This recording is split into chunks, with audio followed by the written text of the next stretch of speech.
Hey guys! So it's time. It is episode number 5 of Real Talk with Kelsey, and I am super excited and just want to go right into it. So let's go ahead and jump in. So today's episode is titled Enough, and this is something that was actually given to me. Uh, it's been kind of brewing for a while. I've had it for a minute, but it's something that God's been putting on my heart to speak. And it is just something that I think a lot of people and a lot of Christians and a lot of believers need to hear. And that is that you are enough. You are more than enough. Um, I have always given thanks to God when I don't have enough because he's more than enough and he knows what I need. That's the song, right? That's a song. I'll give thanks to God when I don't have enough because he's more than enough and he knows what I need. I love that song because the truth behind it is that us as people, as human beings, we never feel like we're enough. We never feel like we are good enough. We never feel like God couldn't use us because we're not strong enough. We're not smart enough. We're not far enough along in our walk with God to be used by him. So why would he use us? And the list goes on and on of different reasons why we could believe that we are not enough to be used by him. But the truth is, I felt that way for a really, really long time. You see, if you've watched all of my other videos, you know plenty about my testimony and everything like that. And I had quieted myself so often and for way too long because I believed that there was no way God could use someone like me anymore. After everything that I had gone through, after everything that I had done, different mistakes that I had made, that God couldn't use someone like me. I was unclean, I was unworthy, and I had too many scars, marks, and dents in my armor, if you will. And I believed this for so long. I believed that the enemy's lies for so long that God couldn't use someone like me because how could somebody like me be able to speak to others and be able to help others through things if they've been through way too much, if they've made way too many mistakes, if they've gone through way too much? How could he use someone like you? He's not going to be able to change anybody with somebody who's so broken, with somebody who's so damaged. And the catch was that there's one word that was used through that whole season of my life. I was always the main focus. It was always what I believed about myself and what I thought. But I never once asked what God thinks of me. I never once got into my word and looked for what God says we are, for what God says that I am. So I'm going to read a couple of sentences of what God says we are. In Romans 8:16, God says, "You are a child of God." And I'm gonna say it in first in present in my version. So I am a child of God. Psalms 107:2, I am redeemed from the hand of the enemy. Colossians 1:13 and 14, I am forgiven. Ephesians 2:8, I am saved by grace through faith. Romans 5:1, I am justified. 2 Corinthians 5:17, I am a new creature. 2 Peter 1:4, I am a partaker or a sharer of his divine nature. Ephesians 1:4, I am holy and blameless. Ephesians 1:5, I am adopted as his child.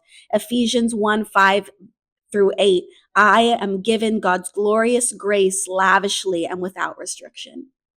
That is who you are. That is who I am. That is who we are called to be. We are not called to admit that we are not enough because God has called us enough. God can use the broken to fix others. He can use us to reach others. And it's because you've been broken before that you'll be able to reach other people who are currently broken, because he can use you. He can use your testimony. He can use what you've gone through to reach others that someone who has never gone through what you've gone through couldn't reach. They won't be able to understand what those people are going through. They won't be able to feel the compassion and the empathy of knowing that pain, of knowing that hurt. He can use you. He knows all these things about us and has said them in his word, guys. He has spoken them over us. All we have to do is read his word to know how loved we are, to know how much he cares about us and wants us to believe that we are worthy of love. We are worthy of his sacrifice. He sacrificed so much for us so that we could learn that we are enough. We're enough, and we can help others realize that they are enough, that they deserve to be saved. They're not too far gone. They're not too broken. God thinks that you are good enough, but it's our turn to believe it.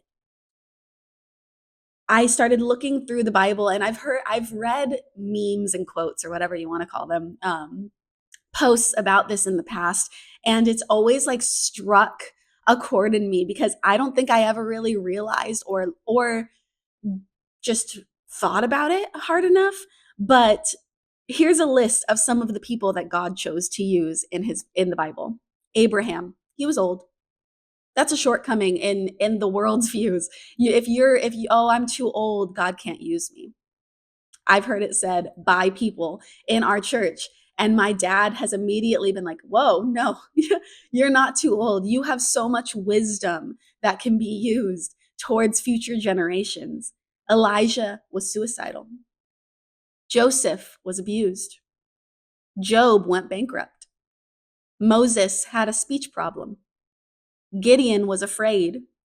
Samson was a womanizer. Rahab was a prostitute. The Samaritan woman was divorced. Noah was a drunk. Jeremiah was young. Jacob was a cheater. David was a murderer. Jonah ran from God. Naomi was a widow. Peter denied Christ 3 times. Martha worried about everything. Zacchaeus was small and money hungry. The disciples fell asleep while praying. Paul was a Pharisee who persecuted Christians before becoming one. If you ever feel like you're not enough, if you ever feel like you aren't worthy enough to be used by God, let alone loved by him, just remember that Jesus used a bunch of flawed people to share hope to a flawed and broken world. You don't have to be perfect. You don't have to know what you're doing all the time. You don't have to have this perfect grasp on what God has called you to do at all times. If you are willing and if you are hungry for him and for his word, he'll use you. He will take you further than some people who go searching and searching for, okay, what's next, God? What's next? There's some people who they rely too much on their works, and they think that that's what's going to get them into heaven. No, unfortunately, it's not. What's going to get you into heaven is reaching souls, is reaching the lost, is going out of your way when you're having a busy day and reaching somebody who you noticed looked really down. It's noticing that friend that hasn't talked to the group chat in a while, or it's noticing that girl at school that sits all by herself and everyone thinks she's weird. It's noticing that kid who gets bullied every single day and no one chooses to stand up for him, and he chooses not to stand up for himself. It's doing things and making choices. Like I said in my last video, it's making choices to show this world that there is something waiting for them. There is a love and a faith and a hope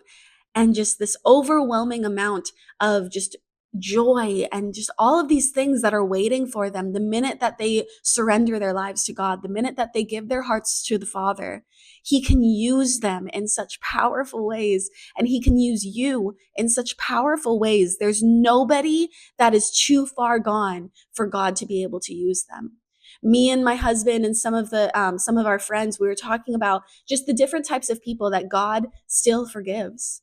He still forgives the murderer. He still forgives the liar. He still forgives the cheater. He still forgives the stealer. He still forgives all of the people and the worst things that you could possibly think of, the worst things that a human being could do. If at the end of their life, they cry out and they hope and just pray that the Father could find it in him to forgive them, and they ask for his forgiveness purely, and they mean it, and they make life changes, and they decide to move into the Father's house, if they decide to be welcomed into the kingdom by giving their hearts to God, he will accept them.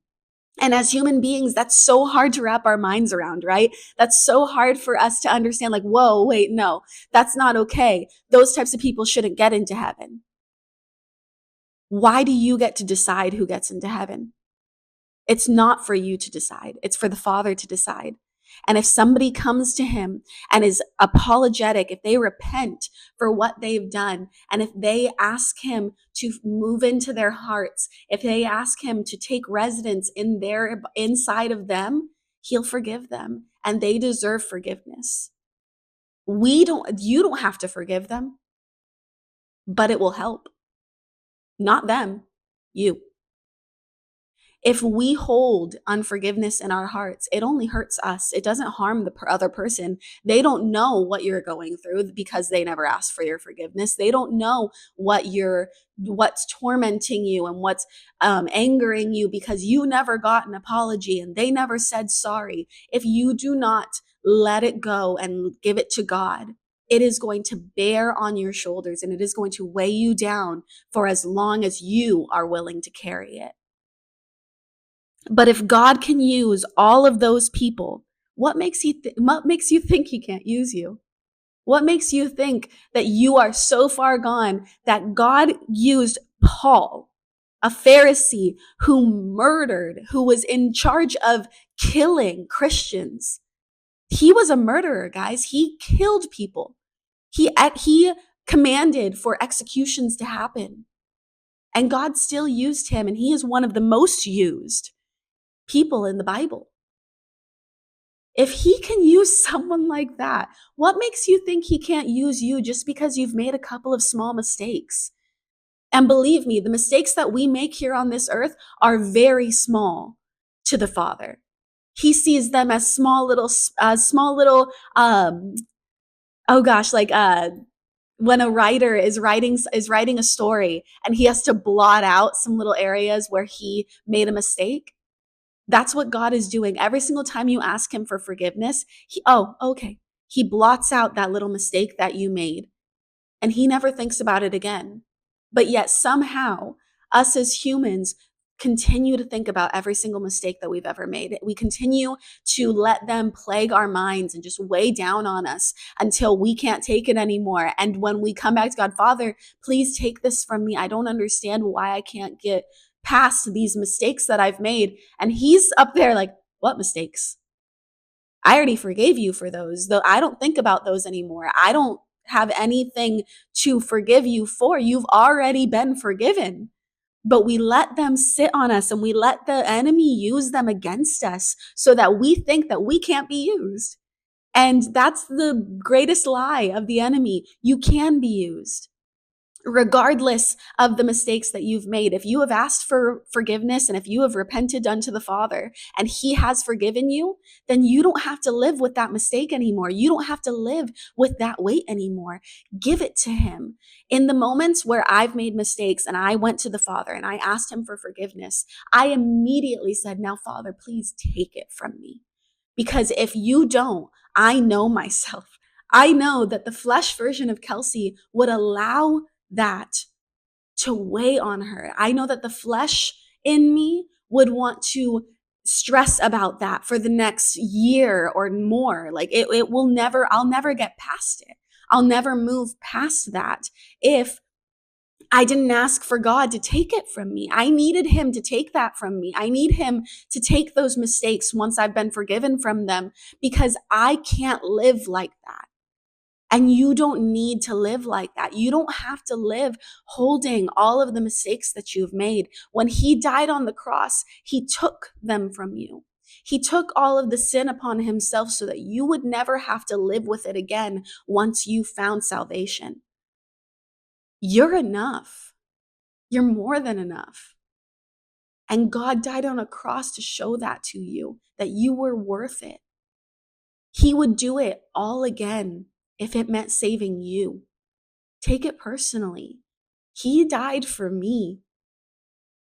He chose to die and endure the pain and the weight of the cross and the whipping and everything that he went through, because he thought, one day, I'm going to take it personally, one day there is going to be a young girl by the name of Kelsey, and she is going to ask for my forgiveness. She is going to accept me into her heart truly, and she is going to live for me. And if it was just for her, this was worth it.